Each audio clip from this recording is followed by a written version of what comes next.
सहनाववतु सहनौ भुनक्तु सह वीर्यं करवावहै तेजस्विनावधीतमस्तु मा विद्विषावहै। ॐ शान्ति शान्ति शान्तिः।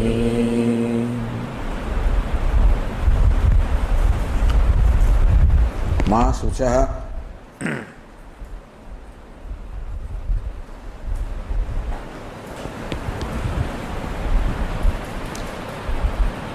તો આપણે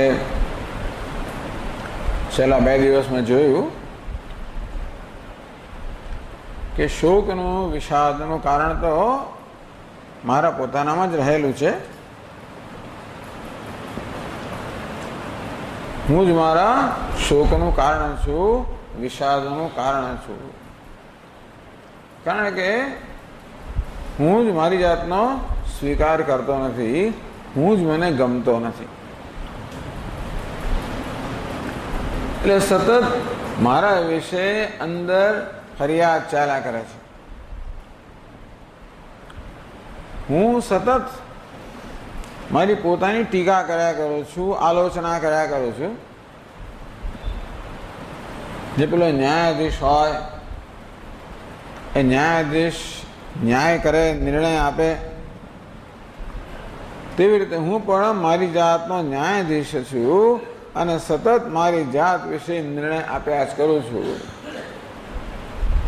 હું ક્યારેક ક્યારેક મારી જાતને પાસ કરું તો મોટે ભાગે તો મારી જાતને ફેલ કરું છું.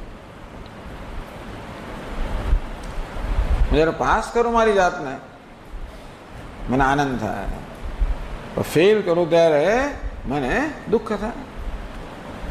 ફેલ નિષ્ફળતા કોઈ ન જ ગમે, સફળતા સર્વને ગમે. આમ નિષ્ફળતા એ મારા શોકનું કારણ નથી. હું નિષ્ફળ છું એ પ્રકારનો મારો નિર્ણય મારા શોકનું કારણ છે. ગઈકાલે આપણે ચર્ચા કરી કે શોકનું કેન્દ્ર સ્થાન તો હું જ છું. હું કયો? હું જેનો સ્વીકાર નથી, જે મારી પોતાની દૃષ્ટિમાં જ ઉતરતો છે, જે મારી પોતાની દૃષ્ટિમાં જ સ્વીકાર્ય નથી. આમ હું સતત મારી પોતાની પાસેથી જ અપેક્ષાઓ રાખું છું અને પછી સતત મારી જાતને મૂલ્યા કરું છું કે હું મારી અપેક્ષા પ્રમાણે છું કે નહીં. મારી એક અપેક્ષા એવી હોય છે કે હું સતત સદા સફળ હોવો જોઈએ. સફળતા કોને કહેવાય એ નક્કી કરનાર હું જ છું. ઘણી વાર એમ બને કે દુનિયા મને સફળ કહે પણ હું મારી જાતને નિષ્ફળ જાહેર કરું, એવું બને. સફળતા કોને કહેવાય એનો નિર્ણય કરનાર હું જ છું. અને સફળતા કંઈક મળે ને, ધારો કે, તો ધીમે ધીમે સફળતાની અપેક્ષા વધતી જાય. અને આ રીતે મોટે ભાગે મારી જાતને હું નિષ્ફળ જાહેર કર્યા કરું છું. મારા પ્રત્યે અપેક્ષા છે હું હંમેશા સફળ હોવો જોઈએ, હું સાચો હોવો જોઈએ, હું બીજા બધા કરતા ચડિયાતો હોવો જોઈએ, બધા મારા નિયંત્રણમાં હોવા જોઈએ, હું કહું તે પ્રમાણે થવું જોઈએ, મારું ધાર્યું થવું જોઈએ. આ પ્રકારની અપેક્ષાઓ સતત હું મારી પાસે રાખું છું. કેમ રાખું છું? આમાં કોઈ અપવાદ નથી. એવું બનવાનું નથી ને. હંમેશા મારું ધાર્યું થાય, મારું સન્માન થાય, મારી હંમેશા મારા વખાણ થાય, હું હંમેશા સાચો જ હોઉં, બધા મારું કયું કરે. આ બધી જે અપેક્ષાઓ હું મારી પોતાની પાસે રાખું છું, આ બધી અપેક્ષાઓ કેવી છે? ઇમ્પ્રેક્ટિકલ છે. એટલે કે એ ખરેખર જગતની વાસ્તવિકતાઓ પ્રમાણે નથી. ટૂંકમાં એવું કોઈ પણ થયું નથી જે આ પ્રકારની પોતાની પાસેની અપેક્ષાઓ પૂરી કરી શકે. અને કમનસીબ એ છે કે આ બધી અપેક્ષાઓ પૂરી કરવા માટે હું બીજા પર આધારિત છું. બીજાએ મારું કયું કરવું જોઈએ, હવે એને માટે હું બીજા પર આધારિત છું. બીજો નક્કી કરે ને હું મારું કયું કરે કે ના કરે. હું જે સાચો હોવો જોઈએ એટલે બીજાએ સતત મારો સ્વીકાર કરવો જોઈએ. બીજાએ મારે હંમેશા પીઠ થાબડવી જોઈએ, બીજાએ મને માન આપવું જોઈએ, બીજાએ મારા વખાણ કરવા જોઈએ. આમ બીજાઓ હંમેશા મારો સ્વીકાર કરે. એવું કેમ? કારણ કે હું પોતે મારી જાતનો સ્વીકાર કરતો નથી અને એટલા માટે બીજાઓ મારો સ્વીકાર કરે એ સતત જરૂરિયાત છે. ધીસ ઇઝ અ રિક્વાયરમેન્ટ, અમારી જરૂરિયાત છે. આ પ્રકારની જરૂરિયાત લઈને હું જન્મ્યો છું અને તેથી સતત આ પ્રકારની જરૂરિયાત હું મારી જાત પર લાદ્યા કરું છું. અને આ જરૂરિયાતો પૂરી કરવા માટે હું બીજા પર, જગત પર આધારિત છું. અને મોટે ભાગે જગતને તો એની પોતાની જે એજન્ડા હોય, પોતાનું જ એનું પ્રયોજન હોય અને તેથી કે મારું ધાર્યું થાય એવું મોટે ભાગે ના બને. એટલે મોટે ભાગે આ રીતે મારા મનમાં નિરાશાઓ જન્મતી હોય છે. આ જ મારા દુઃખનું, શોકનું કારણ છે. જો આપણે સમજીએ કે શોકનું શું કારણ છે, દુનિયા મારા શોકનું કારણ છે એમ નથી. દુનિયા પાસેથી જે અપેક્ષા છે એ મારા શોકનું કારણ છે. હું પણ મારા શોકનું કારણ છું એમ નથી. મારી પાસે જે અપેક્ષા છે એ શોકનું કારણ છે. એટલે શોકથી મુક્ત થવા માટે મારે દુનિયાનો ત્યાગ કરવાની જરૂર નથી, કે મારો ત્યાગ કે તિરસ્કાર કરવાની પણ જરૂર નથી. શું જરૂર છે? માત્ર અપેક્ષા છોડવાની જરૂર છે. દુનિયા પાસેથી અપેક્ષા છોડવું અથવા મારી પહેલા તો મારી પોતાની પાસેથી મારા વિશેની અપેક્ષા છોડવું. અપેક્ષા એટલે શું? અપેક્ષાનો અર્થ એવો થયો કે અત્યારે જે વસ્તુ જેવી છે તે હું સ્વીકારતો નથી, એ છે તેના કરતા જુદી હોય એ હું ઈચ્છું છું. અપેક્ષા નહીં કહેવાય. કે દાણામાં મીઠું બરોબર હોવું જોઈએ એટલે અત્યારે જે છે બરોબર નથી, હું થોડું મીઠું નાખું તો બરોબર થાય. અપેક્ષા એટલે જે છે એનો સ્વીકાર નથી, પરંતુ એ વસ્તુ મારી ઈચ્છા પ્રમાણે બદલાય તો જ મને સ્વીકાર્ય છે. અપેક્ષામાં જે છે તેનો અસ્વીકાર રહેલો છે.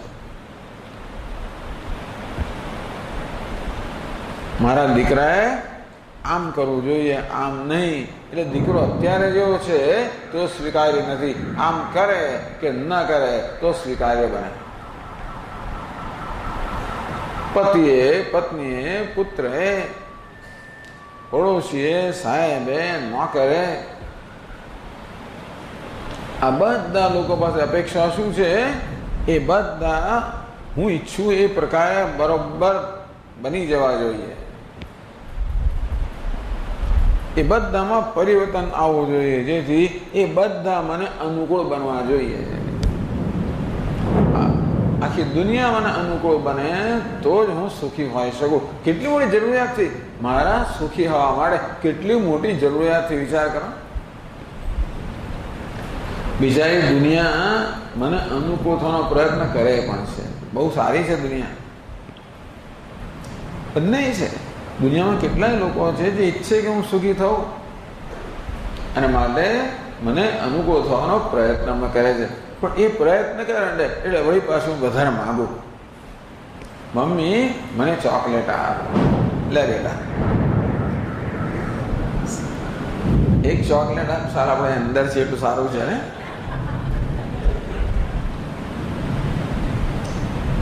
એક ચોકલેટ આપી, મમ્મી મને બીજી આપ ને. તારો ડોળો જ મારતો નથી ને. આમ જે છે તેનાથી સંતોષ નથી. બસ આખું જીવન આમાં જતું રહે છે. એટલે આ અપેક્ષા મારી પોતાની પાસેથી અને અન્ય પાસેથી એ જ વાસ્તવમાં મારા બધા દુઃખનું કારણ છે, શોકનું કારણ છે. એટલે ઉપાય બહુ સરળ છે. અપેક્ષા છોડો. શું કહેવું સહેલું છે સ્વામીજી, કરવું અઘરું છે. આપણે અપેક્ષા એટલે સમજીએ તો અપેક્ષા એટલે શું? જે છે તેનો સ્વીકાર નથી, પણ જે છે તે બદલાઈને મારી ઈચ્છા પ્રમાણે બને તો સ્વીકારીએ છે. અપેક્ષાની પાછળ આ પ્રકારની વિચારસરણી રહેલી છે. એટલે અપેક્ષામાંથી મુક્ત થવા માટે શું કરવાનું હોય? જે વસ્તુ જેવી છે તેનો પ્રેમથી સ્વીકાર. અને સૌથી પહેલો તો મારી જાતનો પ્રેમથી સ્વીકાર. શું એ તો સહેલું છે? એ સહેલું નથી.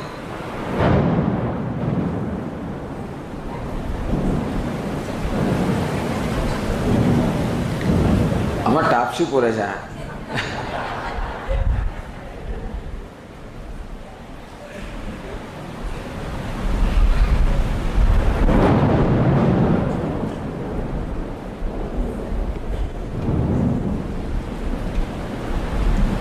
ઘણા લાઉડ સ્પીકર આપણને અવાજ આ વખતે ભગવાને બરોબર ધાર્યું છે.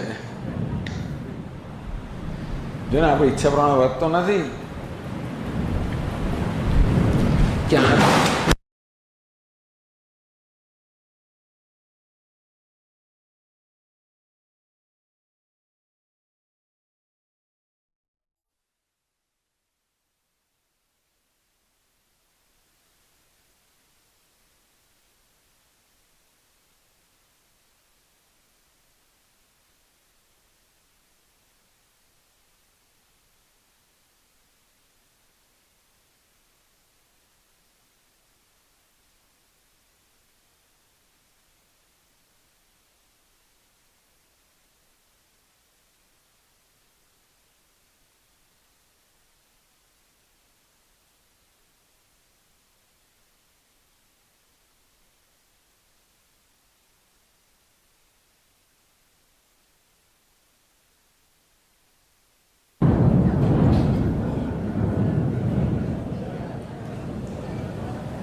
ગાજા મેઘ વરસે નહીં,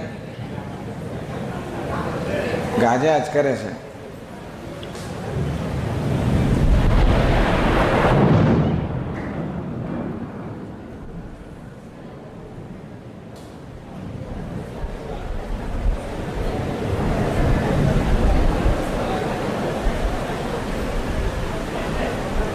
એટલે અપેક્ષામાંથી મુક્ત થવા માટે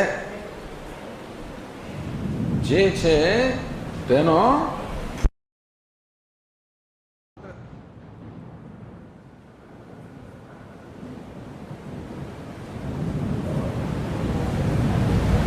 સ્વામીજી બધું સ્વીકારી જ લઈએ છે ને ક્યાં જવાના છે?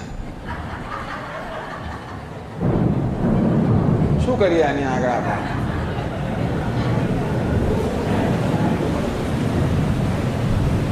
પતિ આવો છે, સ્વીકારવું જ પડે ને. પત્ની આવી છે, સ્વીકારવું જ પડે. પુત્ર આવો છે, પુત્રી આવી છે, ફલાણું આવું છે, સ્વીકારવું જ પડે ને. તો આપણે સ્વીકારીએ તો છીએ, ક્યાં જઈએ, હિન્દુસ્તાનમાં બધું સ્વીકારીએ છીએ, પણ આપણે વિરોધ સાથે સ્વીકારીએ છીએ, અણગમા સાથે સ્વીકારીએ છીએ. એ સ્વીકારવામાં અંદર એક પ્રકારની દીનતા રહેલી છે, અસહાયતા રહેલી છે, દીનતા રહેલી છે. આ જે સ્વીકારથી અસહાયતા જન્મે, દીનતા જન્મે, એ ખરેખર સ્વીકાર નથી.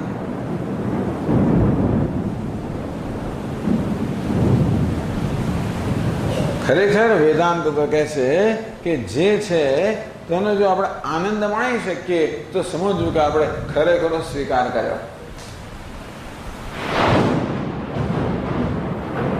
ખાઈ પીને પાછળ પડે છે.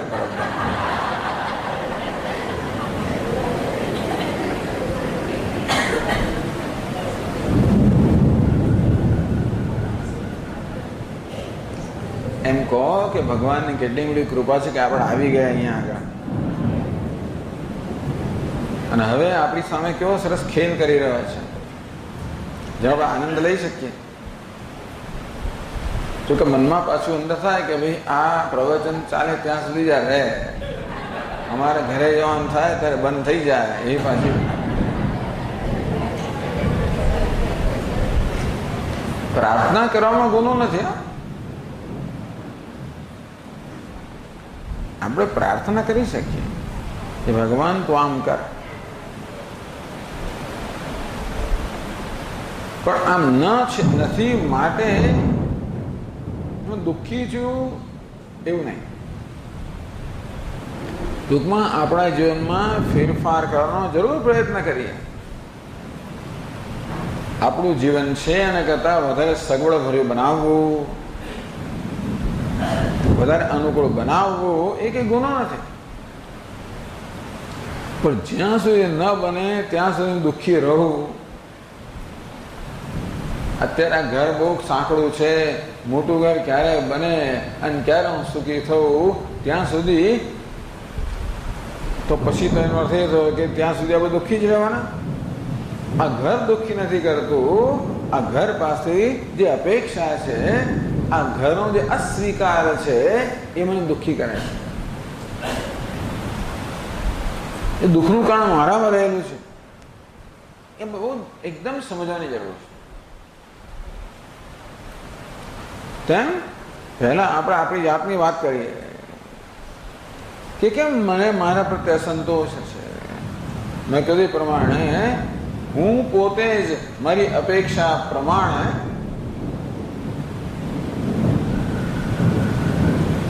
પરિણામ આપી શકતો નથી મારી જાતને. હંમેશા હું જ સાચો હોવો જોઈએ, મારું જ ધાર્યું થવું જોઈએ, બધું મારા જ નિયંત્રણમાં હોવું જોઈએ, મારા વખાણ જ થવા જોઈએ, હું સફળ જ થવો જોઈએ. આ પ્રકારની અપેક્ષાઓ જે મેં મારા પર લાદી છે, અપેક્ષાઓ પૂરી થવી અસંભવિત છે. અને તેથી મારા પ્રત્યેની અપેક્ષાઓ પૂરી થાય એ પ્રકારની જો શરત હશે તો હું ભાગ્યે જ સુખી હોઈ શકું. જ્યાં અપેક્ષા છે આ પ્રકારની મારા પ્રત્યે, ત્યાં દુઃખ જ છે. એટલે જ આગળ કહ્યું તે પ્રમાણે આપણી ઘણી બધી પ્રવૃત્તિઓ તો કેવી રીતે આપણી જાતમાંથી આપણે ભાગી છૂટીએ, આપણે જાતને ભૂલી જઈએ, જેથી આપણે આપણી જાતનો સામનો ન કરવો પડે. એ પ્રયત્ન પણ બહુ મર્યાદિત પરિણામ આપે છે, એ પણ આપણે જોયું. અને માટે વેદાંત શાસ્ત્ર કહે છે પોતાની જાતનો પ્રેમપૂર્વક સ્વીકાર. પોતાની જાતનો એટલે પોતાની મર્યાદાઓનો. મારો બંને વસ્તુ છે, મારામાં મર્યાદાઓ પણ છે, જોડે વિશેષતાઓ પણ છે. આપણે વિશેષતાઓ સ્વીકારવાનો આપણને કોઈ વાંધો નથી. આપણી મર્યાદાઓ સ્વીકારવાનો બહુ મોટો વાંધો છે. જાણે કે મારી પાસેથી મારી અપેક્ષા ન હોય કે હું અમર્યાદિત હોવો જોઈએ. હું પૂર્ણ હોવો જોઈએ, આ પ્રકારની અપેક્ષા સતત આપણી પાસે હોય છે, પરંતુ હું બધી રીતે અપૂર્ણ છું. આમ શરીરની દ્રષ્ટિએ અપૂર્ણ છું, એટલે શરીર ગમે તે વિચારો કરે તો પણ મારી અપેક્ષાઓ પૂરી ના કરી શકે. જ્ઞાનેન્દ્રિયોના સ્તરે, કર્મેન્દ્રિયોના સ્તરે પણ અપૂર્ણ છું, કારણ કે ભગવાને આ બધી વસ્તુઓને મર્યાદિત જ બનાવી છે. જગતમાં જે કોઈ વસ્તુનું સર્જન થયું છે એ મર્યાદિત જ હોય. જે કે સર્જાય એ મર્યાદિત હોય, કારણ કે એ કાળની મર્યાદામાં હોવાનું જ. મારું શરીર મર્યાદિત છે, જ્ઞાનેન્દ્રિય મર્યાદિત છે, કર્મેન્દ્રિય મર્યાદિત છે, બુદ્ધિ મર્યાદિત છે. ઘણું બધું જ્ઞાન ભલે આપણને હોય છતાં પણ મર્યાદિત તો હોવાનું જ ને. આપણી સ્મરણ શક્તિ મર્યાદિત છે. ઘણા લોકોને બહુ જોરદાર સ્મરણ શક્તિ હોય છે. બધા ટેલિફોન નંબર યાદ હોય, બધા સરનામા યાદ હોય, બધા નામ યાદ હોય. શું લોકોને વર્ષો પછી ઓળખી પાડે. છતાં ગમે તેટલી તીવ્ર સ્મરણ શક્તિ હોય છતાં પણ એ મર્યાદિત જ હોવાની. આમ હું મર્યાદિત છું, આ એક વાસ્તવિકતા છે. વાસ્તવિકતાનો પ્રેમ ખેલ દિલેથી, પ્રેમથી સ્વીકાર. મારી જાતનો સ્વીકાર એટલે મારી મર્યાદાઓનો સ્વીકાર. એટલે કે આ મર્યાદાઓ એ વાસ્તવિકતા છે, એ વાસ્તવિકતાનો સ્વીકાર. હું મારી મર્યાદાઓ દૂર કરી શકું તો હું જરૂર પ્રયત્ન કરું. મારું વજન ઘટાડવું છે, પ્રયત્ન કરું. વધારવું છે, પ્રયત્ન કરું. સ્મરણ શક્તિ વધારવી છે, પ્રયત્ન કરું.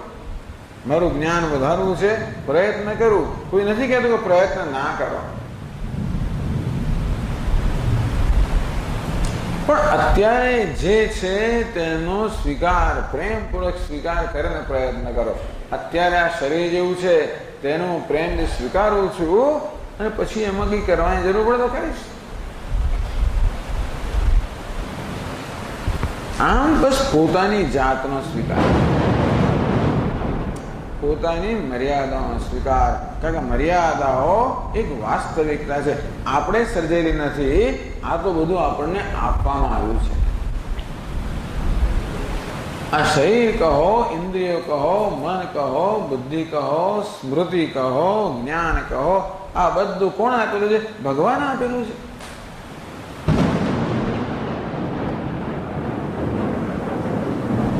આ બધું રચનાર ઈશ્વર છે.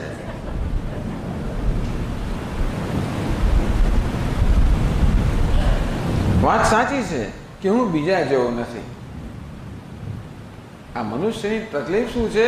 સતત પોતાની જાતને બીજાઓ સાથે સરખાવ્યા કરે અને પછી પોતાને નપાસ જાહેર કરે, પોતાને મર્યાદિત જાહેર કરે, પોતાને અપર્યાપ્ત જાહેર કરે, ઇનએડિક્વેટ જાહેર કરે. આગળ કહ્યું તેમ આ ગાય કે ભેંસને કોઈ આવી તકલીફ નથી. એ પોતાની જાતને બીજા તુલના કરીને પોતાને ઉતારી પાડે એવું નથી બનતું. આપણે તો બીજાની સાથે તુલના કરીને આપણી જાતને સતત ઉતારી પાડીએ છીએ. આપણે છીએ એના કરતાં બીજા બનવા માંગીએ છીએ, જુદા બનવા માંગીએ છીએ. તો વેદાંત કે ભાઈ બીજું બનવાની જરૂર નથી, તું જે છું એ જ બરાબર છું. તારું પણ આ દુનિયામાં કંઈક સ્થાન છે. ભલે બીજાનું સ્થાન બીજું હશે, બીજા તારા કરતાં વધારે વિશેષતા ધરાવતો હશે અને બીજાનું સ્થાન જુદું હશે. ભગવાને એ વ્યક્તિને એ માટે નિયુક્ત કરી હશે, તો મને આ માટે નિયુક્ત કર્યો છે. આમ ભગવાને જાણે કે દરેકને નિયુક્ત કરીને આ જગતમાં મોકલ્યો છે. દરેકને કશી ને કશી વિશેષતા આપીને મોકલ્યા છે. અને માટે ભગવાનની એ ભેટનો, ભગવાને ભેટ આપીને મોકલ્યા છે એનો પ્રેમથી સ્વીકાર. ગુજરાતીમાં કહે કે ધર્માદાની ગાયના દાંત ગણવાના ન હોય, એવું કઈ છે ને? હા, એ જ ને. આ બધું ભગવાને ધર્માદામાં આપેલું છે અને માટે એને આપણે ભેટને સ્વીકારી લઈએ. પોતાની જાત વિશે અભિમાન રાખવાની જરૂર નથી, પણ આત્મગૌરવ તો હોવું જોઈએ કે ચલો કીડીનું પણ દુનિયામાં સ્થાન છે, હાથીનું પણ સ્થાન છે, દરેક વસ્તુનું દુનિયામાં સ્થાન છે. આ મનુષ્ય સિવાય બીજું કોઈ એટલા પણ દુઃખી નથી કે દરેક જણે પોતપોતાનું સ્થાન સ્વીકારી લે છે. ભગવાને દુનિયામાં જેને જે સ્થાન આપ્યું છે એ સ્વીકારી લે છે અને એ પ્રકારે પોતાનું જીવન જીવે છે પ્રેમથી. એટલા જ માટે એમના મનમાં કોઈ શોક કે વિષાદ નથી. બસ આપણે આટલું કરવાની જરૂર છે. આપણે પણ આ જીવનમાં આપણી જાતને, આપણા સ્થાનને સ્વીકારીએ. જે કંઈ મર્યાદાઓ આપે છે તે પણ સ્વીકારું, જે કંઈ વિશેષતાઓ આપે છે તે પણ સ્વીકારો. આ મર્યાદાઓ માટે મારી જાતને દોષ ન આપું, મારી જાતને ઉતારી ન પાડું, મારી જાતને સજા ન કરું. મર્યાદામાંથી મુક્ત થવાની જરૂરિયાત લાગે તો પ્રયત્ન કરું, એની ના નથી. તો મર્યાદા છે મારે મારી જાતને હું સતત સજા કર્યા કરું, મારી જાતને સતત નિંદા કર્યા કરું, મારી જાતને સતત ઉતારી પાડ્યા કરું, એ જરૂર, એ યોગ્ય નથી. કારણ કે એનો કોઈ અર્થ સરતો નથી. જો મારી જાતને ઉતારી પાડવાથી મારી જાતને અસંતોષથી જો કશો અર્થ સરતો હોય તો નથી સરતો. સ્વામીજી, જો પોતાની જાત વિશે સંતોષ રાખીશું તો પછી પ્રોગ્રેસ કેમ થશે, વિકાસ કેમ થશે? આ એક મોટી તકલીફ છે. તો પછી આપણે એવા એવા જઈશું ને સ્વામીજી, તો વિકાસ કેમ કરીશું?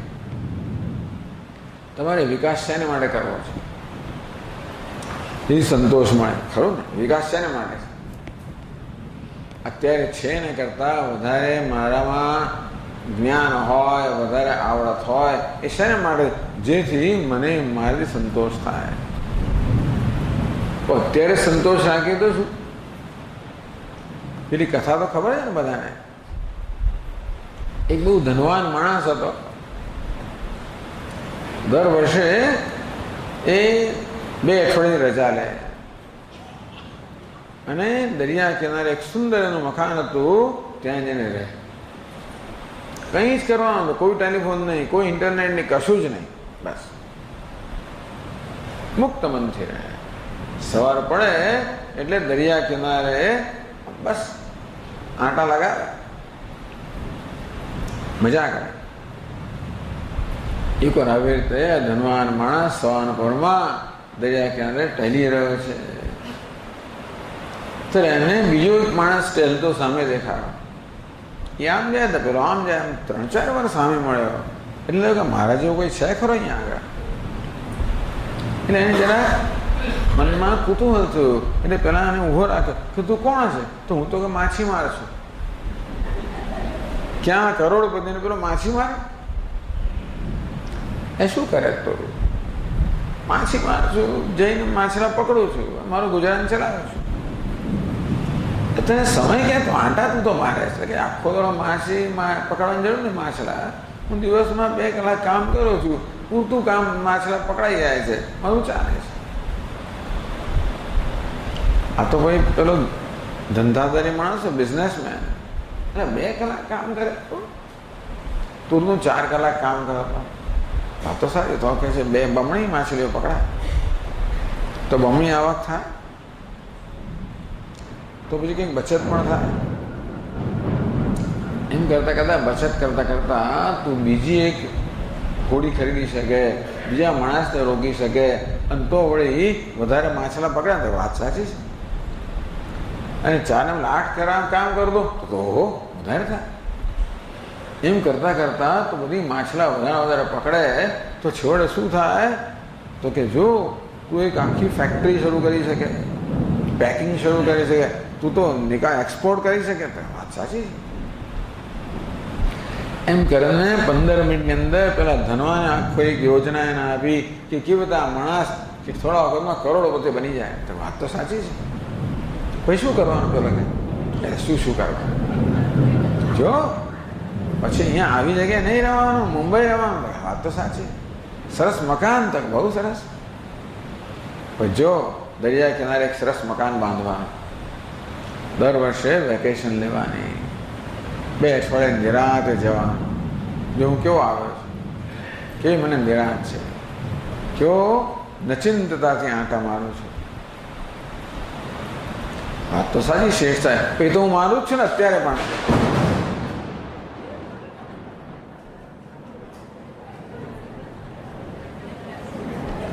આ બધું કર્યા પછી છેવટે આંટા જ મારવાના હોય એ તો અત્યારે હું મારી રહ્યો છું. એટલે કે બધો જેને બધા પ્રોગ્રેસ કે ને વિકાસ કે શેને માટે છે? છેવટે સંતોષ માટે જ છે. અત્યારે જે છે તેને સંતોષ માનો તો કશું કરવાની જરૂર ના પડે. જે કરો એ પછી બોનસ મળે. બોનસ એક આ ખરું મગજમાં લોકો ભૂસું ભરાયું છે કે જો સંતોષ માનીશું તો થશે શું? જે છે તેનો સંતોષ. ભાઈ જે કરવું એ કરો. એવું નથી કે આપણે સંતોષ માનીશું, આપણે પ્રસન્ન હોઈશું એટલે હાથ જોડીને બેસી રહીશું. એવું થવાનું જ નથી. માત્ર અત્યારે અસંતોષ દ્વારા આપણી જાતને આપણે ધકેલીએ છીએ અને આપણી જાતને જોડીએ છીએ. તેના કરતાં સંતોષથી જોડીશું. બાકી વસ્તુ એમને એમ જ રહેવાની છે. એટલે સ્વનો સ્વીકાર એટલે કે પોતાની જાતનો સ્વીકાર, પોતાના દેહનો સ્વીકાર, ઇન્દ્રિયોનો સ્વીકાર, મનનો સ્વીકાર, બુદ્ધિનો સ્વીકાર. ભલે દુનિયા ન સ્વીકારે, આમ પોતાની જાતનો સ્વીકાર કરવા માટે હું દુનિયા પર આધારિત ન રહું. એટલે આવી શરત ન રાખું કે દુનિયા સ્વીકારે તો જ હું મારી જાતનો સ્વીકાર કરું. દુનિયા સ્વીકારે કે ન સ્વીકારે, હું મારી જાતનો સ્વીકાર કરું. બધા પ્રશ્નોનો એક સરળ ઉપાય છે, સહેલો નથી. કેવી કરુણતા છે ને! આપણે આપણી જાતનો સ્વીકાર કરતા નથી. કે છે આપણી જાતને પ્રેમ કરતા નથી તો ક્યાં દુનિયાને પ્રેમ કરી શકીએ?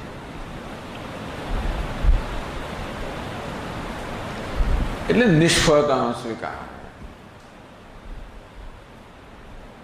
આપણા સ્વામી મહારાજ કે નિષ્ફળતા પણ એક જીવનની વાસ્તવિકતા છે અને તેથી સ્વીકાર. ભગવાન અર્જુનને કે તસ્માદ અપરિહાર્યર્થે નત્વમ શોચિતુમર્હસि. હે અર્જુન, અપરિહાર્ય છે, જેનો પરિહાર ન થઈ શકે, જેને તું ટાળી ન શકે, એના વિશે શોક કરવો યોગ્ય નથી. જાતસ્ય હિ ધ્રુવ મૃત્યુ ધ્રુવમ જન્મ મૃતસ્ય છે. ભગવાન દૃષ્ટાંત આપે છે કે હે અર્જુન, જેનો જન્મ થયો છે એનું મૃત્યુ નિશ્ચિત જ છે અને માટે એના વિશે શોક કરવાનો કોઈ અર્થ નથી. કારણ કે તું શોક કરીશ તો પણ એ વાસ્તવિકતા બદલાવાની નથી. તેથી આ જીવનની વાસ્તવિકતાઓ છે. ભગવાને આ જગત રચેલું છે, એમાં કેટલાક નિયમો રચેલા છે, વાસ્તવિકતાઓ રચેલી છે. એ પ્રકારે આ જગત ચાલે છે. એ પ્રકારે હું છું. મને જીવનની વાસ્તવિકતાઓનો સ્વીકાર. જન્મે છે તો મૃત્યુ હોવાનું, અને કે દ્વંદ્વ. સફળતા છે તો નિષ્ફળતા હશે, માને છે તો અપમાન હોવાનું, સફળ તો સ્તુતિ છે તે નિંદા હોવાનું જ. તામ સ્થિતિક્ષસ્વ ભારત. ભગવાન અર્જુનને કહે, જો અર્જુન તું બધી વસ્તુને હંમેશા છંછેડ્યા જ કરીશ, બધાને બદલવાનો જ પ્રયત્ન કરીશ, બધાને મચડવાનો પ્રયત્ન કરીશ, બધાને અનુકૂળ બનાવવાનો પ્રયત્ન કરીશ તો આખી જિંદગી ખર્ચાઈ જશે. તામ તિતિક્ષસ્વ માટે જે વસ્તુ જેવી છે તે ભલે રહે તું એને સ્વીકારી લે. આમ જ હોય, આ બધું આવું જ હોય. ટૂંકમાં ભગવાન આપણને ન જોઈએ ત્યારે જ વરસાદ આપે, ને જોઈએ ત્યારે ના આપે, એવું કરે, એવું જ હોય. અમદાવાદનો ટ્રાફિક આવો જ હોય, રસ્તાઓ આવા જ હોય, પાણી ભરાયેલા જ હોય. અને તેથી જે વસ્તુ આપણે બદલી શકવાની નથી એના વિશે કકળાટ કરવો, ફરિયાદો કરવી, અસંતોષ દાખવવો, એને કારણે ગુસ્સે થવું, એ વસ્તુ અર્થ વગરની છે. એના માટે જીવનની વાસ્તવિકતાઓનો પ્રેમથી સ્વીકાર. આ વાસ્તવિકતાઓ બધી ઈશ્વરે રચેલી છે. અંતેથી ઈશ્વર જે રચે એની પાસે એનું કશું જ પ્રયોજન હોવું જોઈએ. ભગવાન જાણે એનું શું પ્રયોજન છે પણ એ તો જાણતો જ હશે. અને માટે ભગવાને કહ્યું છે માટે એનો સ્વીકાર. એ રીતે જીવનમાં જો ઈશ્વરને લાવીએ ને તો આ વસ્તુ થોડીક સરળ બને. ભગવાન માટે જો ભક્તિભાવ હોય, ભગવાનમાં શ્રદ્ધા હોય, જે હરિ કરશે તે મમ હિતનું, એવી રીતની શ્રદ્ધા હોય તો આ સ્વીકારવાનું સરળ બને. અને બીજું આપણે જાતને પૂછવું જોઈએ એ જીવનનું ધ્યેય શું છે? શેના માટે આપણને આ મનુષ્ય જીવન મળેલું છે? ધર્મ, અર્થ, કામ નો પુરુષાર્થની વાત કરવામાં આવી.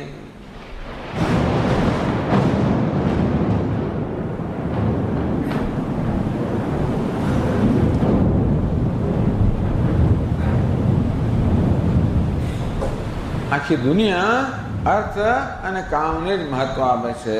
ધન, સંપત્તિ, સત્તા, પ્રતિષ્ઠા, લાગવક આ બધી વસ્તુને જ મહત્વ છે.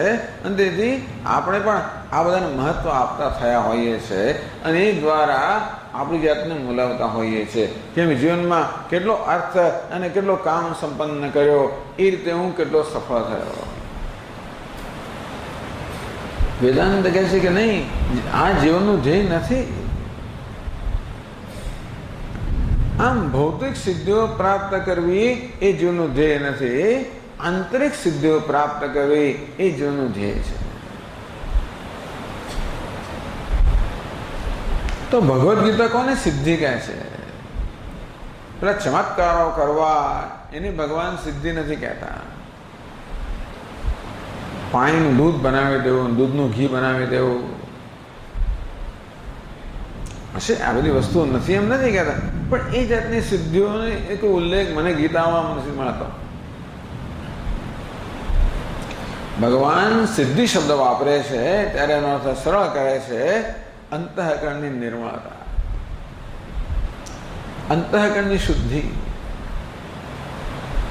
આપણું અંતઃકરણ, આપણું મન શુદ્ધ હોય, આ રાગ દ્વેષ વગેરે આ નકારાત્મક વૃત્તિઓથી મુક્ત હોય અને બસ આટલી સરળ સિદ્ધિ ભગવાન કહે છે કે આટલું હશે તો બધું છે. આપણી પાસે સાદું, સીધું, સરળ, નિષ્કપટ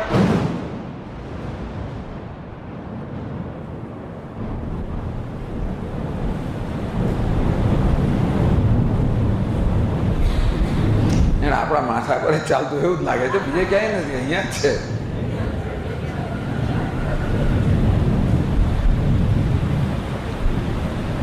એટલે આજે આ પ્રવચન રોકવાની જરૂર નથી. આ ચારે કાંઈ તો કોઈ જવાબ છે જ નહીં ને.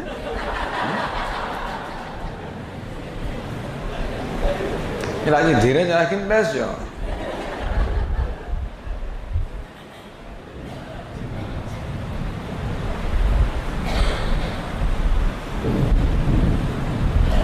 એટલે એક તો જીવનના ધ્યેય વિશે મોટી સ્પષ્ટતા હોવી જોઈએ કે જીવનમાં આપણે જરૂર સંપત્તિ પ્રાપ્ત કરવાની છે, પરંતુ આ ભૌતિક સંપત્તિથી જીવનની સફળતા નથી મૂલવવાની. આપણે આંતરિક સંપત્તિથી, દૈવી સંપત્તિથી જીવનની સફળતા મૂલવવાની છે. એને માટે જીવન છે. અને દૈવી સંપત્તિ તો આપણામાં પૂરતા પ્રમાણમાં છે. એવું નથી કે આ દૈવી સંપત્તિ આપણે લેવા જવાની હોય. શું દૈવી સંપત્તિ એટલે શું? ભગવદ ગીતામાં ભગવાન વર્ણન કરે છે ને, અહિંસા, સત્યમ, અક્રોધ, ત્યાગ, શાંતિ, અપૈશુનમ.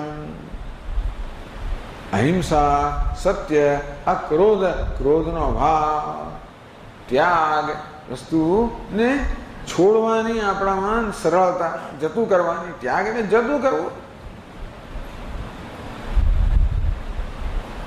આમ જતું કરવામાં આપણને કશો બોજ ના લાગે. કેવું સરસ! બોલે ભાઈ, ઈશ્વરની ઈચ્છા, તારી ઈચ્છા, તારું ધાર્યું થાય.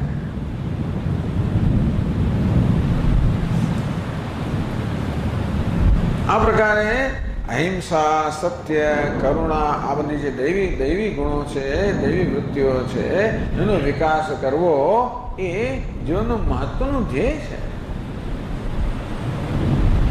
ગઈકાલે વાત કરી કે પરિપક્વ બનવું.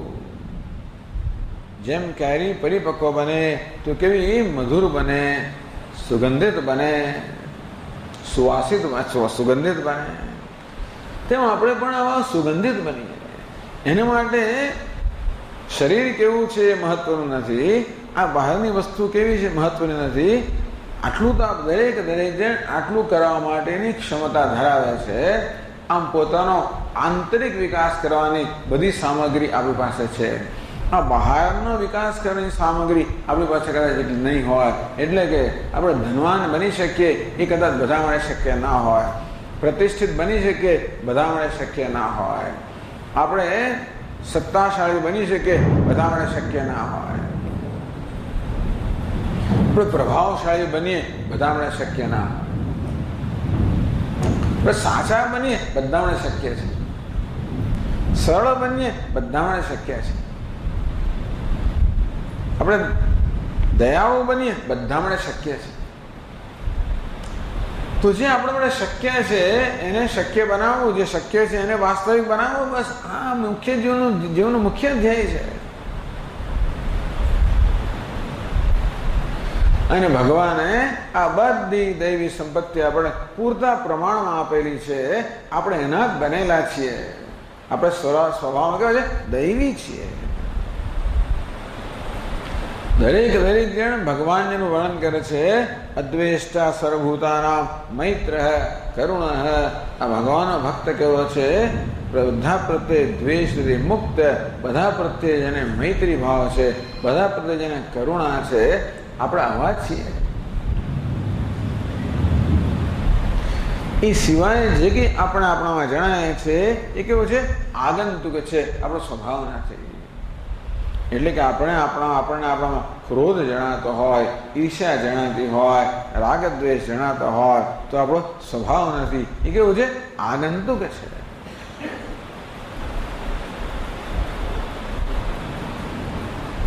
એટલે કે આપણા દુશ્મનો છે, કોઈક રીતે ઘર ઘાલી ગયા છે અને હવે એમણે જાણે કે આપણા મનનો કબજો લઈ લીધો છે, પરંતુ એ આપણો સ્વભાવ નથી. એ કેવા છે? આગંતુક છે. અને તેથી એમને હટાવવા જોઈએ. એ હટાવવાની સંભાવના આપણી પાસે છે, પણ આપણે કરવું પડે. એની જાતે ન થાય. પેલું કેરીનું દ્રષ્ટાંત પૂરેપૂરો લાગુ ના પડે. સમય કેરી તો ઝાડ પર પાકી જાય, આપણે ન પાકી હોય તો પાકી જાય. તમે કહી શકો, વાત સાચી છે. એટલે દ્રષ્ટાંત બધા અંશમાં ન લાગુ પડે, પણ આપણે ઝાડ પર નહીં પાકીએ એટલું નક્કી છે. કેરી ઝાડ પર પાકી જશે એવું ભગવાને પહેલેથી યોજના કરેલી છે કે કેરી ઝાડ પર પાકે. પણ કોઈક રીતે માણસ માટે યોજના નથી કરી કે આપણે પાકી જઈએ. આપણી જાતને પકાવવા પડશે, એ આપણી જવાબદારી છે. એવું ભગવાન કરતો હોત તો બધું કામ થઈ ગયું હોત. આપણે આ શરીરને પકાવવાનું કામ ભગવાન કરે છે, તો મનને પકાવવાનું કામ આપણે કરવાનું છે. બસ એને માટે જ આપણું જીવન છે. બાકી બધી વસ્તુઓ બધી ગૌણ છે. આ વસ્તુ આપણા મનમાં બરોબર દ્રઢ થઈ જાય કે ખરેખર મારા જીવનનું ધ્યેય એક જ છે, કેવી રીતે મારામાં રહેલી આ દૈવી સંપત્તિ છે, મારામાં રહેલી જે શ્રેષ્ઠતા છે એનો આવિર્ભાવ કેમ કરવો. સ્વામીની મારામાં રહેલી આ સુંદરતાનો આવિર્ભાવ કેમ કરવો. બસ સુંદર સુંદર બનીને કામ સુંદર વર્તવું. મારામાં રહેલી કરુણાનો આવિર્ભાવ કેમ કરો, કરુણા દાખવવી. સ્વામીજી કરુણા અંદરથી આવતી જ નથી ને. અને જો ને મનમાં દ્વેષ જન્મે, કરુણા જન્મતી ને શું કરું. ને જોવું છે ને મને કશું થઈ જાય છે. તો ભગવાન કે હા, તો તે વખતે આપણે આ મન સાથે આ પ્રકારના વાર્તાલાપ કરી કે મન, તારો સ્વભાવ આ નથી, તારો સ્વભાવ તો કરુણા છે. ભલે અંદરથી કરુણાનો અનુભવ ના થતો હોય, પણ જાણે કે કરુણા હોય તો કેવું વર્તન કરું એ પ્રકારનું વર્તન કરવાનો પ્રયત્ન કરવો. અંગ્રેજીમાં કે fake it till you make it, એટલે કે ડોળ કરવો. જાણે કે હું કેવો છું, કરુણામય છું, એવો ડોળ કરવો અને એ પ્રકારે વર્તવાનો પ્રયત્ન કરવો. ભલે ને અંદરથી જે હોય બહારથી તો પ્રયત્ન કરવો. અંદરથી આ વ્યક્તિ માટે મને દ્વેષ છે, બહારથી તો હું પ્રેમ કરું છું એવો પ્રયત્ન કરવો. બહુ અઘરું છે એવો પ્રયત્ન કરવો. એટલે કે મારામાં જન્મતા દ્વેષનો સ્વીકાર ન કરો, પણ ત્યાં આગળ હું જ્યાં દ્વેષ છે ત્યાં આગળ હું સ્નેહની ભાવના સ્થાપિત કરવાનો પ્રયત્ન કરું. અને કહેવાય પ્રતિપક્ષ ભાવના. મારામાં એની જાતે પેલી ભાવના જન્મે છે, શેની દ્વેષની ભાવના જન્મે છે. એનો મારા સંસ્કાર એને મારા જવાબદાર છે. અત્યાર સુધી મારું વ્યક્તિત્વ, મારું વર્તન, મારા સંસ્કારને કારણે આ પ્રકારની બધી નકારાત્મક વૃત્તિઓ જન્મે છે, ચાલો જન્મે છે. પરંતુ મારી આ વૃત્તિઓને હું સાચી ના ઠેરું કે આ તો દ્વેષને યોગ્ય છે, આ તો આને યોગ્ય છે. એ પ્રકારે મારા મનમાં જે નકારાત્મક લાગણી જન્મે એને હું સાચી ન ઠરાવું, એને સમર્થન ન આપું અને કહું ન આ યોગ્ય નથી. ખરેખર તો દ્વેષ ન હોવો જોઈએ, ત્યાં સ્નેહ હોવો જોઈએ. તેથી જાણે મારામાં સ્નેહ છે તો હું કેવું વર્તન કરું, એ પ્રકારનું વર્તન પ્રયત્નપૂર્વક હું કરું તો પ્રયત્ન કરું. શરૂઆતમાં જ્યારે બરોબર નહીં થાય, હું સ્મિત કરવાનો પ્રયત્ન એવું થશે નહીં બરોબર. જાણી જશે પેલો કે આ ખાલી ડોળ કરે છે. પણ ડોળ કરવો, સારા હોવાનો ડોળ કરવો. આપણે ડોળ તો બહુ કરીએ છીએ.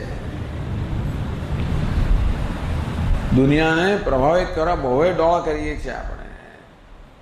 પૈસાને માટે, દુનિયાનું નિયંત્રણ કરવા માટે, દુનિયા પાસે કામ કઢાવવા માટે આપણે ઘણો ડોળ કરીએ છીએ. નથી કરતા એવું ને? શેના માટે? બીજા પાસે કામ કરાવવા માટે, બીજાનો ઉપયોગ કરવા માટે.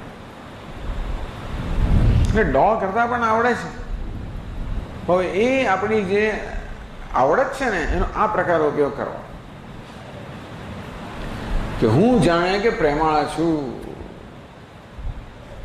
હું જાણે કે સ્નેહાળ છું, હું જાણે કે ઉદાર છું, હું જાણે કે હરિશ્ચંદ્ર છું. ભલે ના હો,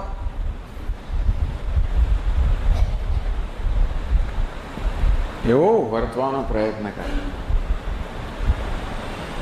એટલે કે પ્રયત્નપૂર્વક જ્યાં મારામાં પેલી નકારાત્મક ભાવના કે વૃત્તિ જન્મે છે ત્યાં હકારાત્મક વૃત્તિ સ્થાપવાનો પ્રયત્ન કરવો.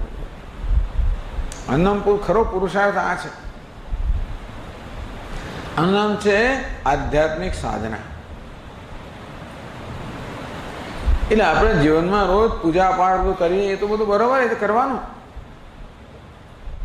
પણ સાથે સાથે આ પ્રકારની સતત સાધના કરવાનો પ્રયત્ન કરીએ કે આપણામાં આ પ્રકારની જે હકારાત્મક વિધેયાત્મક વૃત્તિઓ છે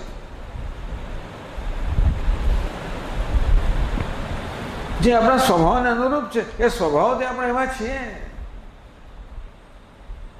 આપણે ક્રોધી કે લોભી એવા સ્વભાવથી નથી. ભલે અત્યારે એવું જણાતો હોય કે મારો સ્વભાવ નથી, એટલે મારા રાગ દ્વેષને મહત્વ આપીશ તો એ તો મારા માલિક બનેલા છે, એ પ્રબળ થયા જ કરશે. એમને હું નહીં પોષું, પણ મારા સ્વભાવનું હું પોષીશ. મારામાં જે સુંદરતા છે એનું પોષણ કરીશ. કેમ પોષણ થાય? એ પ્રકારના વર્તન દ્વારા. માત્ર વિચારવાથી વર્તનથી થાય. વિચારને બેસી રહીએ એ પૂરતું નથી. એ વિચારને વર્તનમાં મૂકો, અમલમાં મૂકો. અમારા સ્વામીજી કે ફિઝિકલાઇઝ યોર એટીટ્યુડ. એટલે મનમાં જે પ્રકારની ભાવના હોય એ ભાવનાને આપણે આપણા વર્તન દ્વારા અભિવ્યક્ત કરીએ. મંદિરમાં જાઉં, મને કશું થતું જ હું તો મંદિરમાં મને કંઈ અંદર થતું જ નથી. શું કરું? આ બધા તો જો ને કેવું સરસ બધું, કેવું ભજનો ગાય છે અને કેવી પ્રાર્થનાઓ કરે છે ને કેવું બધું સરસ. મને કંઈ થતું જ નહીં સ્વામીજી.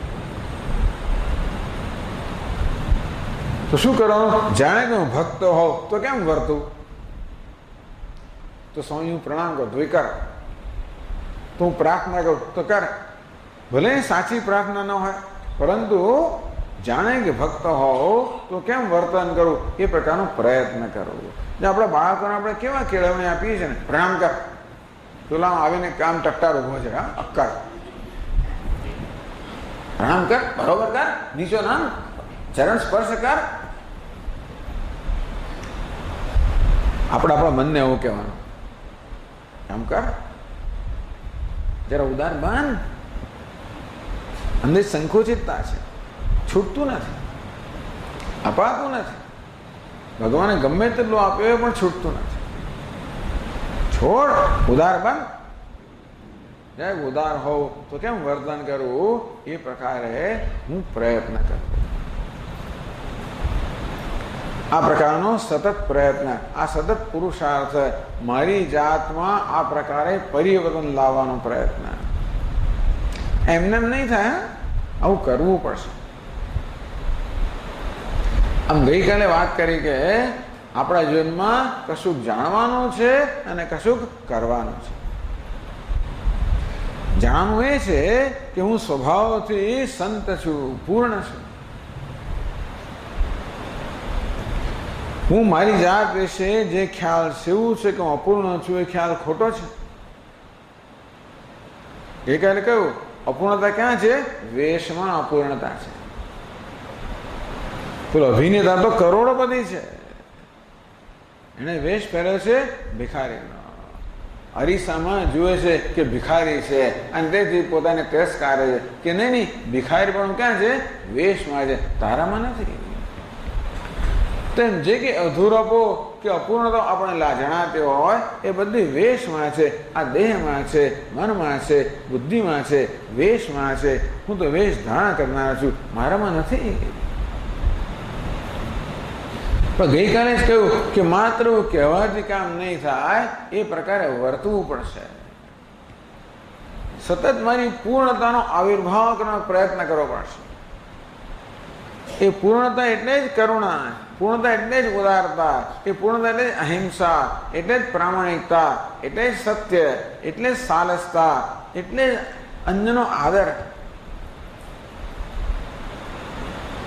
અમારા સ્વામીજી કહે કે ભાઈ become A કન્ટ્રીબ્યુટર from A consumer.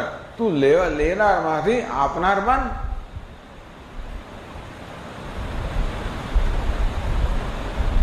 અને આ આપવાનું છે.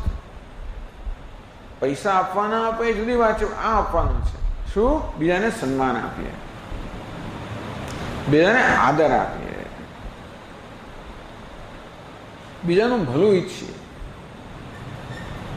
મનમાં તો રોજ જન્મે કે આનું આમ થાય તો બહુ સારું, પણ તે વખતે મનમાં આપણે ઈચ્છીએ કે નહીં, એમને એનું ભલું થાય. સર્વે ભવંતુ સુખીને, એ સુખી થાય. મનમાં તો જન્મે, જેને પછી રોષ હોય ને એ આપણે ઈચ્છીએ કે આ દુઃખી થાય તો સારું, પડે તો મજા આવે. એ માધો પડે તો કેવું સારું. તે વખતે મનમાં આપણે વિધેયાત્મક હકારાત્મક વૃત્તિ સ્થાપિત કરીએ કે એનું કલ્યાણ થાય. શરૂઆતમાં એ બધું બોધું હશે, બોધું એટલે કે એની પાછળ બળ નહીં હોય. સાચી વાત છે. હું બોલું જ, બોલવા ખાતર જ બોલતો હોય કે એનું કલ્યાણ થાય. હજી અંદરથી ભાવના જન્મ છે નહીં, પણ હું વારંવાર હું કયા જ કરીશ, કયા જ કરીશ, કયા જ કરીશ, કયા જ કરીશ, તો ક્યાં જવાનું છે? એટલા જ માટે કે વાસ્તવમાં હું સારો છું, એટલા માટે. જો નહીંતર તમને થયું વાત, વાસ્તવમાં જ આપણે દુષ્ટ હોઈએ તો ગમે તે કરીએ તો પણ આપણે શિષ્ટ ના બની શકીએ. વાસ્તવમાં આપણે શિષ્ટ છીએ. આ દુષ્ટતા છે ને એ આપણો સ્વભાવ નથી, અને માટે એને આપણે હટાવવાની જ છે. વારંવાર શિષ્ટતાને સ્થાપવાનો પ્રયત્ન કરતા કરતા આ દુષ્ટતાને હટાવવાની છે. આમ કરીશું એટલે આપણી જાતનો સ્વીકાર થતો રહેશે. હમણાં લોકો વખાણ કરતા હતા 2 દિવસ કે સ્વામી એકે મોબાઈલ વાગતો નથી. વખાણી ખીચડી દાંતે વાગે. એક વાર નહીં, 2 વાર ને 3જી વાર મને સંભળાય.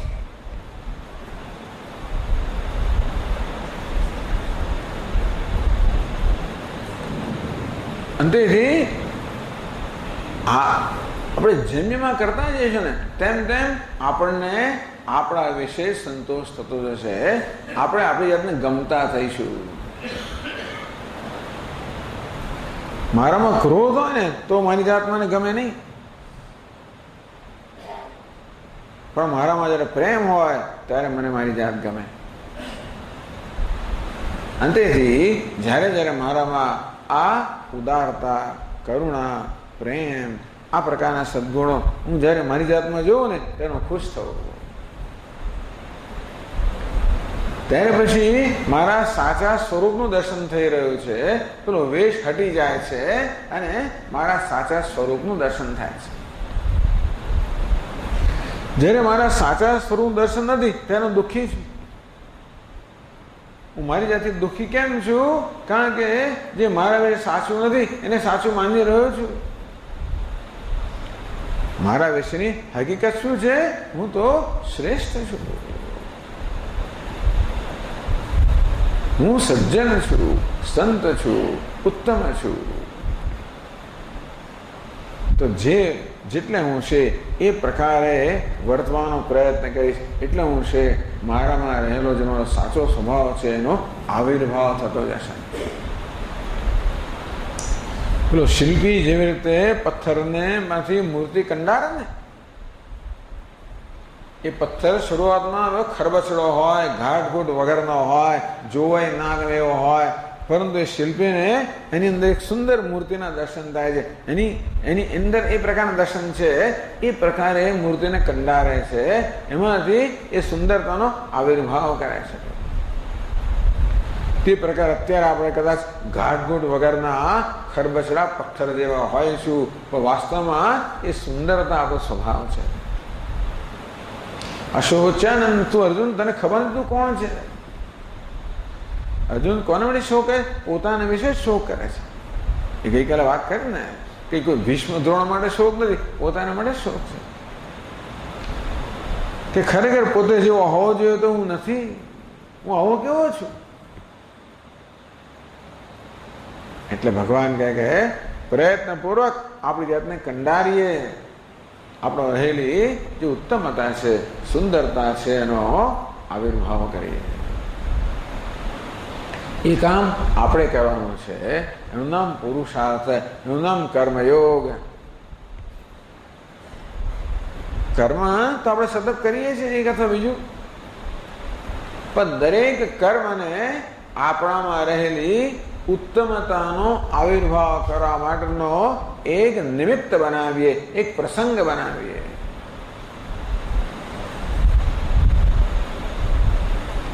નાનામાં નાની વાતચીત પણ કરતા હોઈએ, નાનો મોટો કંઈ પણ વ્યવહાર કરતા હોઈએ, એ દરેક વ્યવહારની અંદર પણ આપણી ઉત્તમ ભાવનાનો આવિર્ભાવ કરવાનો પ્રયત્ન કરીએ.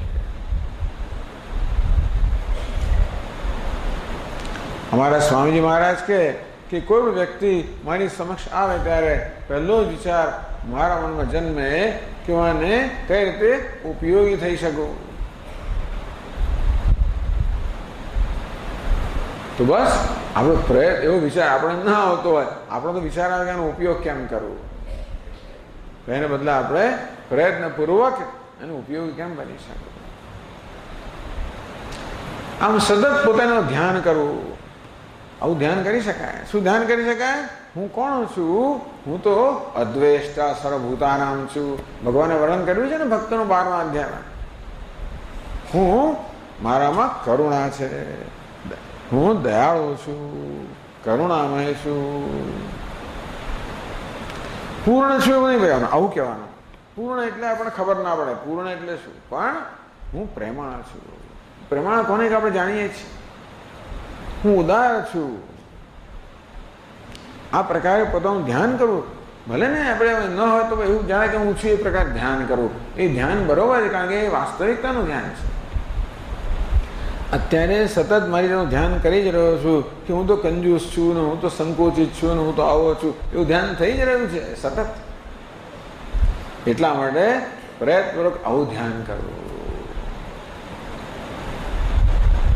Fake it till you make it. એટલે આમ જાણે કે ડ્રો કરવું, આ પ્રકારે કલ્પના કરવું, એને વાસ્તવિક બનાવવાનો પ્રયત્ન કરવો. આ જ વેદાંત શાસ્ત્રનું બહુ મોટું પ્રદાન છે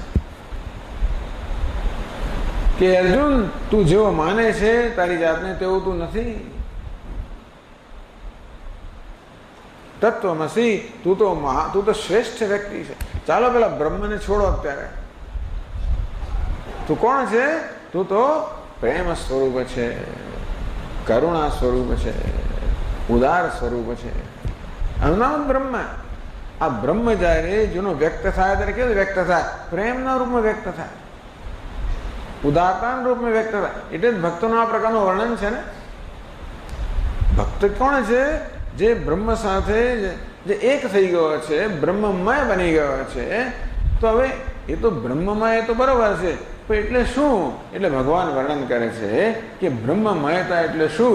તો કે એનામાં દ્વેષનો સદંતર અભાવ, એનામાં કરુણા, એનામાં મૈત્રી, એનામાં ક્ષમી, સતત ક્ષમાશીલ.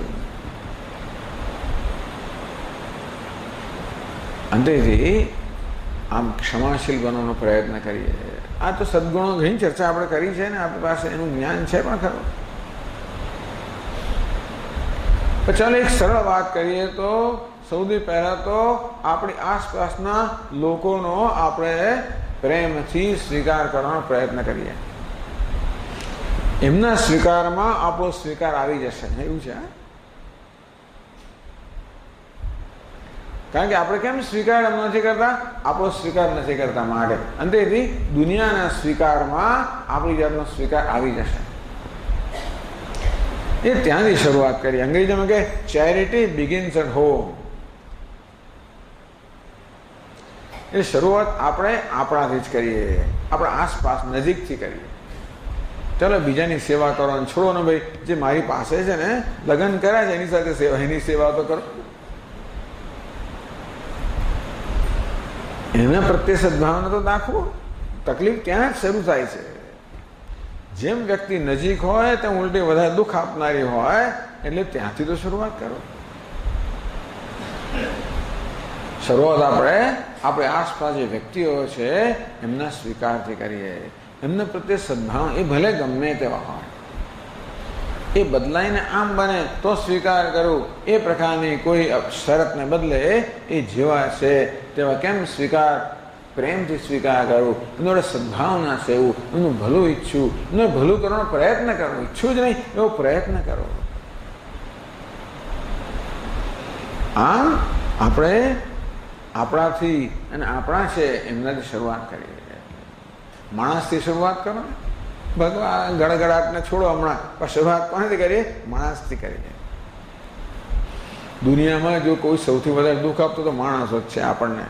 આપણે કે ગડગડાટ દુઃખ નથી આપતો, કુદરત દુઃખ નથી આપતી. કોણ દુઃખ આપે છે? માણસો. કોણ? આપણી આસપાસના. અને વળી કેવા? જે નજીક છે તે જ. અંતેથી એમના પ્રત્યે સદભાવના. એમનો પ્રેમથી સ્વીકાર. એ જેવા હોય તેવા. ભગવાને એમને એવા ઘડ્યા છે, એ શું કરે બિચારા? ગઈકાલે વાત કરી ને 2 સ્ટેપ રિસ્પોન્સ, એટલે કે 2 તબક્કાનો પ્રતિભાવ. વર્તન એક પ્રકારનું છે, તો વર્તનની પાછળ વ્યક્તિ છે એ જુદા પ્રકારની છે. વ્યક્તિના સ્તરે બધા ઉત્તમ છે, બધા સંત છે, બધા બ્રહ્મ છે. અજ્ઞાનને કારણે વર્તન આવું થઈ જતું હોય છે. બિચારા લોકો લાચાર છે, જેમ આપણે લાચાર છે, બીજા પણ લાચાર છે. તેથી શરૂઆત કરીએ આપણી આસપાસની નજીકની જે વ્યક્તિઓ છે એમને કેવી રીતે આપણા મનમાં પ્રેમપૂર્વક સ્વીકારીએ. અઘરું છે. તકલીફ શું છે? જેમ વધારે જાણીએ ને આપણે તેમ વધારે અસ્વીકાર જન્મે. અંગ્રેજીમાં કહે છે ફેમિલિયરિટી બ્રીડ્સ કન્ટેમ્પ્ટ. જેમ વધારે જાણીએ તેમ દોષ વધારે જાણીએ ને એમ ઉલટો મનમાં અભાવ ને અભાવ જ થતો જાય. આમ તો આ પ્રકારે માણસોથી શરૂઆત કરીએ, નજીકની વ્યક્તિઓથી શરૂઆત કરીએ. સ્વીકાર, જે વાસ્તવિકતા છે એનો પ્રેમપૂર્વક સ્વીકાર. કે સજ્જનો છે એ પણ હકીકત છે, દુર્જનો છે એ પણ હકીકત છે. દુર્જન પણ અંદરની સજ્જન જ છે. એની દુર્જનતા તો એના કર્મને કારણે છે, એના ઉછેરને કારણે છે, એની કેળવણીને કારણે છે. આમ મહાપુરુષો તો દુર્જનમાં પણ સજ્જના દર્શન કરે. પણ નરભેરામ તો લૂંટારાની અંદર પણ ભગવાનના દર્શન કરે. નરભેરામને એ ચાલીને જતા હશે ડાકોર રણછોડજીમાં, રસ્તામાં લૂંટાઈ ગયા. લૂંટારા બધું લઈ લીધું, કપડો પડો બધું કાઢી લીધું. એ તો કે ભગવાનની કેવી કૃપા, ભગવાન સામે ચાલી ના આવ્યા, જો મેં મારા માગ્યા વગર બધું લઈ ગયા. એ તો બહુ દૂર છે, પણ એટલે આવી રીતે જે મહાપુરુષો છે એ લોકોમાં તો એ તો બધામાં સજ્જન દર્શન કરે. કે આપણે જેટલા સજ્જન બનીએ એટલા આપણે બીજામાં સજ્જન દેખાય. આપણે જેવા છીએ ને એવા આપણને બીજા દેખાય.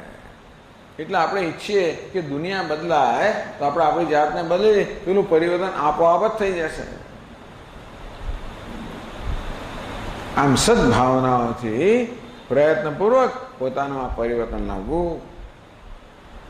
પોતામાં રહેલી જે દૈવીપણું છે એનો આવિર્ભાવ કરવો. જેમ જેમ કરતા જઈએ તેમ તેમ આપણને આપણા વિશે જ સંતોષ જન્મતો જશે, આપણા વિશે જ સન્માન જન્મતું જશે, આપણા વિશે સ્વીકાર જન્મતો જશે, આપણો શોક દૂર થતો જશે, આપણે પ્રસન્ન બનતા જઈશું. આમ શોક એટલે આંતરિક અસ્વીકાર, આંતરિક અપ્રસન્નતા, અને ઉકેલ છે આંતરિક સ્વીકાર, આંતરિક પ્રસન્નતા. એના માટેનો ઉપાય છે કે આપણે પ્રયત્નપૂર્વક એવા બનવાનો પ્રયત્ન કરવો. આપણા રહેલી જે શ્રેષ્ઠતા છે એનો આવિર્ભાવ કરવાનો પ્રયત્ન કરવો. એમાં કંઈ ખર્ચવાનું નથી. એક જ વસ્તુ છે જેમણે કહ્યું ખર્ચવાનું નથી. કરુણા લેવા જવી પડે એમને અંદર છે જ. એટલે આ આપવાનું કેવું છે? કશા પ્રકારની ઇન્વેસ્ટમેન્ટ વગર કરુણા આપવી, એના માટે કોઈ પૈસાની જરૂર નથી. એ અંદર છે જ. પ્રેમ આપવા માટે કોઈ પૈસાની જરૂર નથી. આપવા માટે કશી બહારની વસ્તુની જરૂર જ નથી. અને બીજું કશું ના આપશો તમે, આ આપો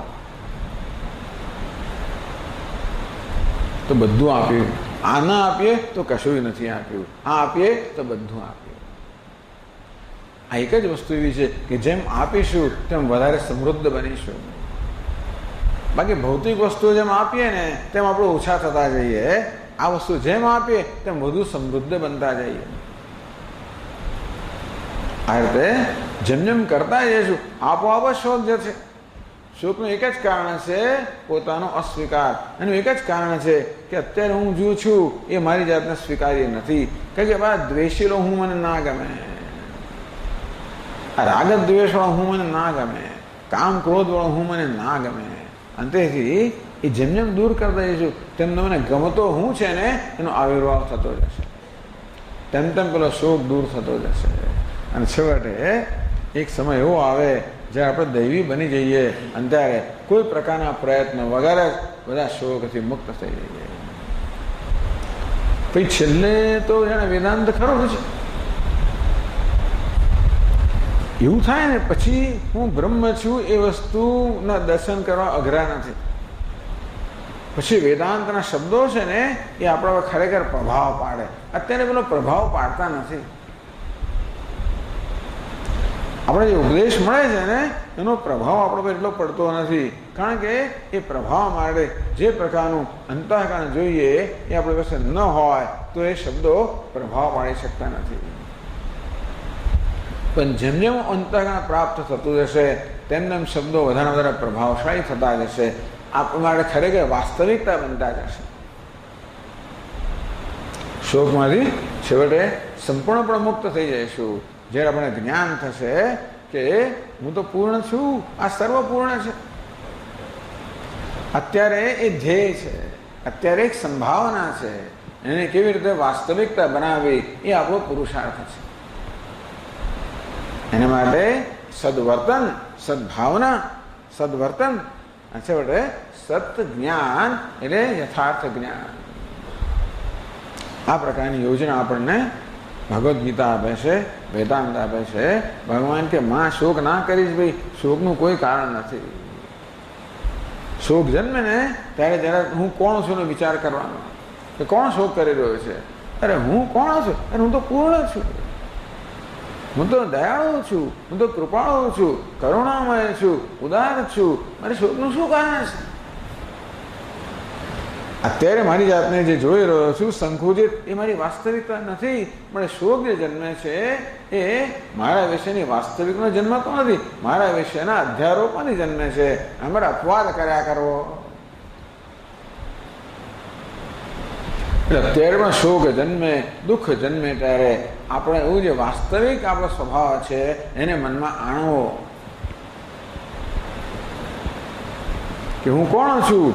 જે એટલા માટે આપણને આવો સરસ આપણી સંસ્કૃતિમાં ઈષ્ટ દેવતા વગર બહુ સુંદર આપણને આપણા સાધન આપવામાં આવ્યું. શ્રી કૃષ્ણ ઈષ્ટ દેવતા છે, શિવજી ઈષ્ટ દેવતા છે, એ જ હું છું. શ્રી કૃષ્ણ જે દેખાડે છે કે પ્રેમ છે, આનંદ છે, ઉદારતા, એ જ મારું સ્વરૂપ છે. કે શિવજી જે દેખાડે છે કે ભાઈ નિર્માતા કહો કે અસંગતા કહો કે પવિત્રતા કહો, એ મારું સ્વરૂપ છે. શા માટે દુઃખી થવું છું? કોણ દુઃખ કરી રહ્યું છે? દુઃખ થાય એટલે આ રીતે આપણે જાતને પ્રશ્ન કરવો અને વળી પાછું આપણું ધ્યાન અહમ પર, સાચા અહમ પર કેન્દ્રિત કરવું. પેલા ભ્રમ, પેલો અહંકારમાંથી સાચા અહમ પર કેન્દ્રિત કરવો. ભગવાન કે યતો યતો નિશ્ચરતી મનશ્ચંચલમ અસ્થિરમ તતસ્તતો નિયમ્યતે. જે કોઈ કારણથી મન અસ્થિર ને ચંચળ મન આ બધા વાતમાં જતું રહે એને પાછું લાવવું. ક્યાં? સાચા અહમમાં પાછું લાવવું. ખોટા અહમમાં જતું રહે એ દુઃખ જન્મે. સાચા અહમમાં પાછું લાવીએ આપણે દુઃખથી મુક્ત થઈએ. જ્યારે પણ દુઃખ જન્મે, શોક જન્મે, એ કેમ જન્મે છે? કારણ કે તે વખતે મારો પેલી આસુરી વૃત્તિઓ જે છે એનો આવિર્ભાવ થયો હોય છે. તરત મારો દૈવી સ્વભાવ છે એનું મનમાં આણો અને પેલા આસુરી સ્વભાવની અસરમાંથી મુક્ત બનો. આ તરતનો ઉપાય. અને સાથે સાથે મારી જે દૈવી સંપત્તિ છે એને સ્થાપિત કરવાનો સતત પ્રયત્ન કરો. આ રીતે આપણો બધો જ વ્યવહાર, નાનો મોટો જે કંઈ વ્યવહાર છે એ બધો આપણને શોકમાંથી મુક્ત કરવાનું સાધન બની જાય. અત્યારે બધો વ્યવહાર શોક જન્માવાનું સાધન છે. કોણ શોક? બધો વ્યવહાર શોક જન્માવે છે. કેમ?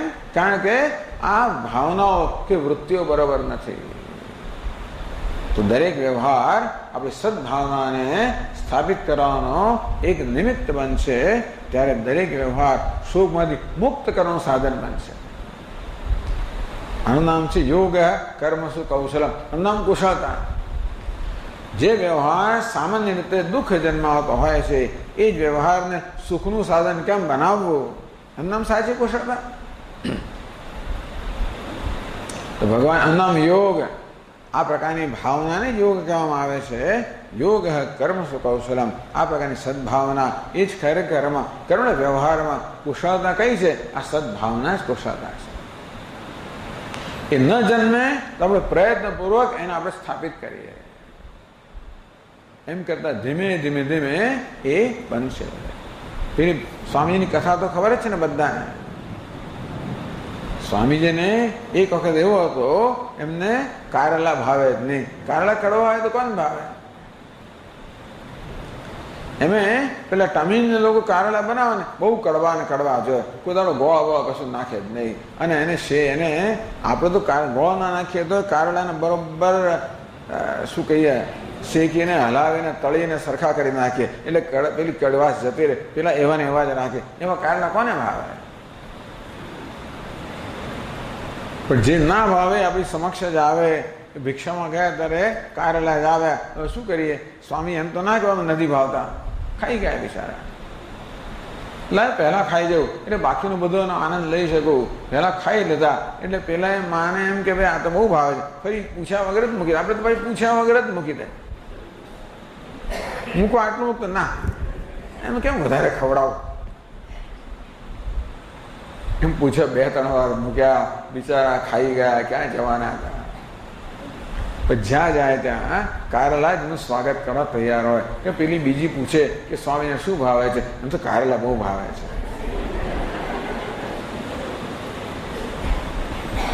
આમ 1 દિવસ, 2 દિવસ, અઠવાડિયું, 15 દિવસ, મહિનો, સવાર બપોર સાંજ કારેલા જ કારેલા. છેવટે એમને ભાવતા થઈ ગયા.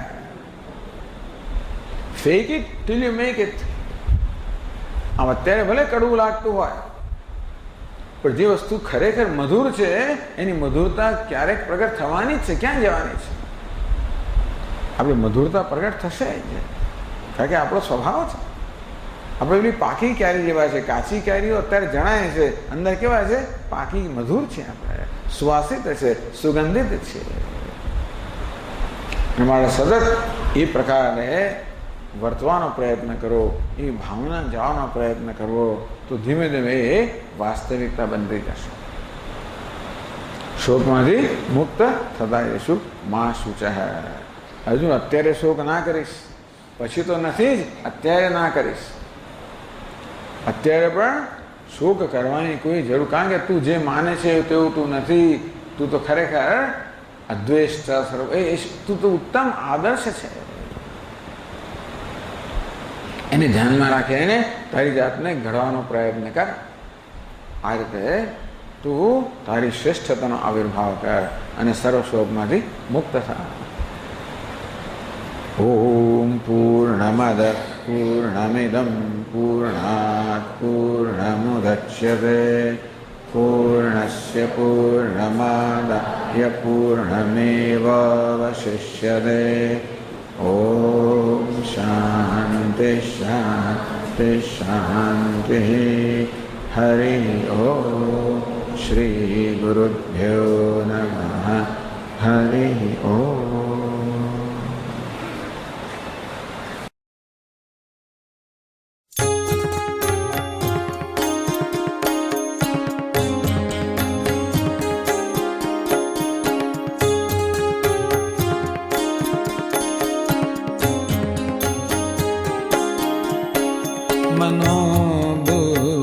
मनोबुद्ध्यहंकार चित्तानि नाहं न च श्रोत्रजिह्वे न च घ्राणनेत्रे न च व्योमभूमिर्न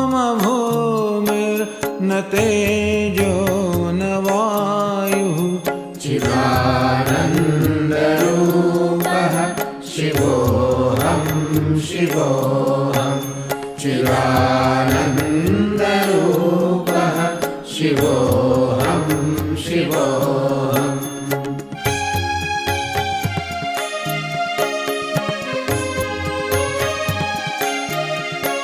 न च प्राणसंज्ञो वै पञ्चवायुः न वा सप्तधातुर्न वा पञ्चकोशः न वा पाणिपादं न चोपस्थपायु चिदानन्दरूपः शिवोऽहं शिवोऽहं चिदानन्दरूपः शिवोऽहं शिवोऽहम्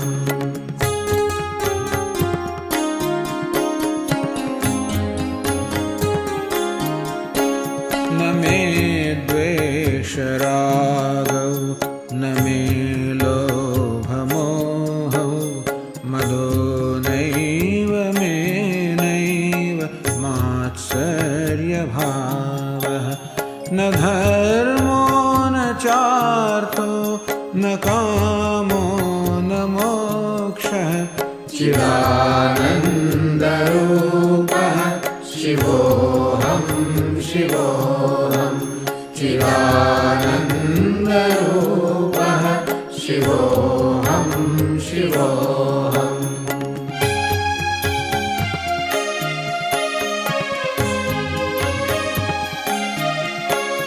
न पुण्यं न पापं न सौख्यं न दुःखं न मन्त्रो न तीर्थं न वेदा न यज्ञः अहं भोजनं नैव भोज्यं न भोक्ता चिदानन्दरूपः शिवोऽहं शिवोऽहं चिदानन्दरूपः शिवोऽहं शिवोऽहम्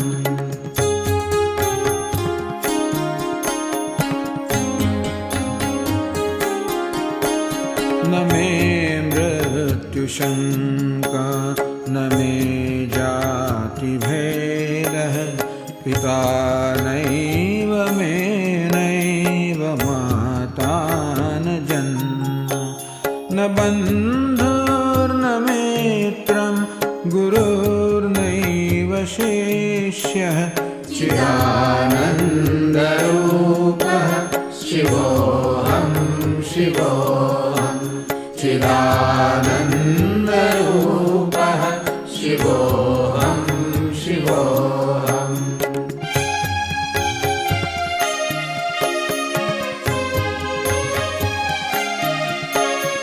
अहं निर्विकल्पो निराकाररूपः विभुर्व्याप्य सर्वत्र सर्वेन्द्रियाणां सदा मे समत्वं न मुक्तिर्न बन्धः चिदानन्दरूपः शिवोऽहं शिवोऽहं चिदानन्दरूपः शिवोऽहं शिवोऽहं शिवोऽहं शिवोऽहं शिवोऽहं शिवोऽहं शिवोऽहं